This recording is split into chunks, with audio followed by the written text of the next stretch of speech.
Yote tunamshukuru Mwenyezi Mungu kufika hapa mahali salama. Sisi kama KMC tumejiandaa, wachezaji wote wako tayari kwa ajili ya mchezo wa kesho dhidi ya Fountain. Tunatambua umuhimu wa mchezo huo, wachezaji wanatambua umuhimu wa mchezo huo. Tunakaribisha Fountain Gate katika mchezo wa kesho. Shukrani sana kocha.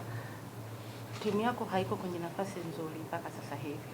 Unatarajia ushindi kesho?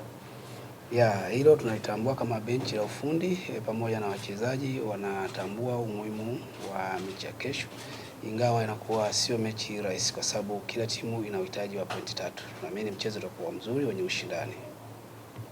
Nakaribisha maswali kwa mwalimu. Kocha, mlicheza vizuri dhidi ya Yanga japo mlipoteza lakini mmepoteza kwa wastani mdogo sana wa magoli kwa moja kwa bila. Mnaenda kukutana na Fountain Gate. Pengine approach ya mchezo uliopita na mchezo unaoenda kucheza itaenda kubadilika? Ndiyo, hiyo ni lazima. Mchezo ujue kila game ina game plan yake. Tukicheza na Yanga tutafuta kucheza na Fountain Gate. Kwa hiyo tushajiandaa mazoezini na tunajua umuhimu wa mchezo huo. Kunaamini ndio maana nimezungumza mchezo utakuwa na ushindani kwa sababu kila mmoja anahitaji alama 3. Swali lingine kwa kocha.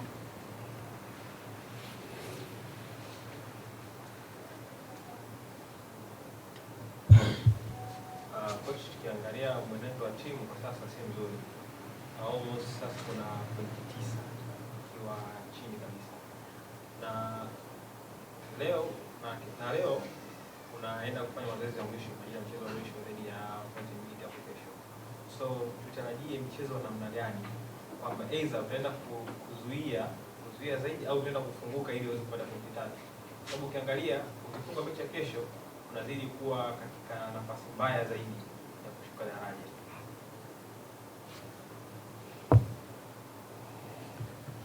Sawa, tuko nafasi ya mwisho.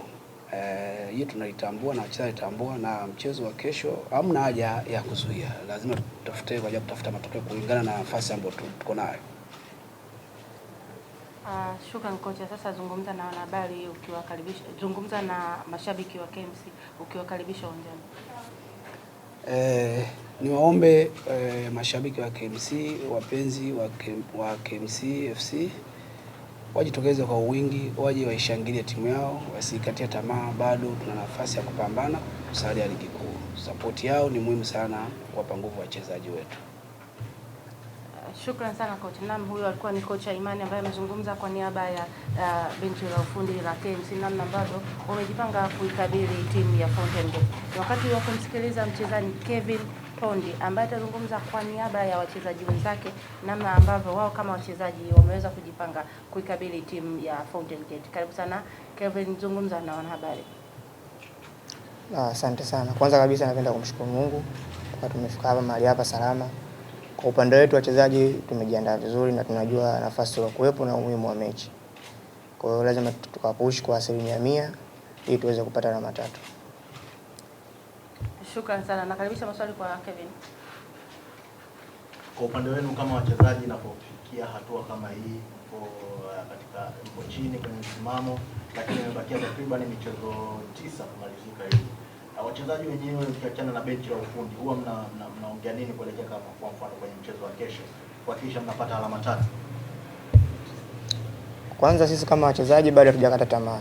Tunajua tuna michezo 9 mbele yetu na katika kila mchezo lazima tupate alama 3 ili tuwe na uhakika wa kusalia. Kwa hiyo tunapeana morali wenyewe kwanza kama wachezaji, na kwenye morali hiyo tunaamini kabisa tunaweza tukapata alama nyingi zaidi na tukasalia. Swali jingine kwa mchezaji Kevin. Sasa zungumza na mashabiki wa KMC ukiwalika uwanjani. Nawakaribisha wanakino boys wote, tukutane kesho saa 8 mchana tuende tukachukua alama zetu 3 inshallah. Okay, shukrani.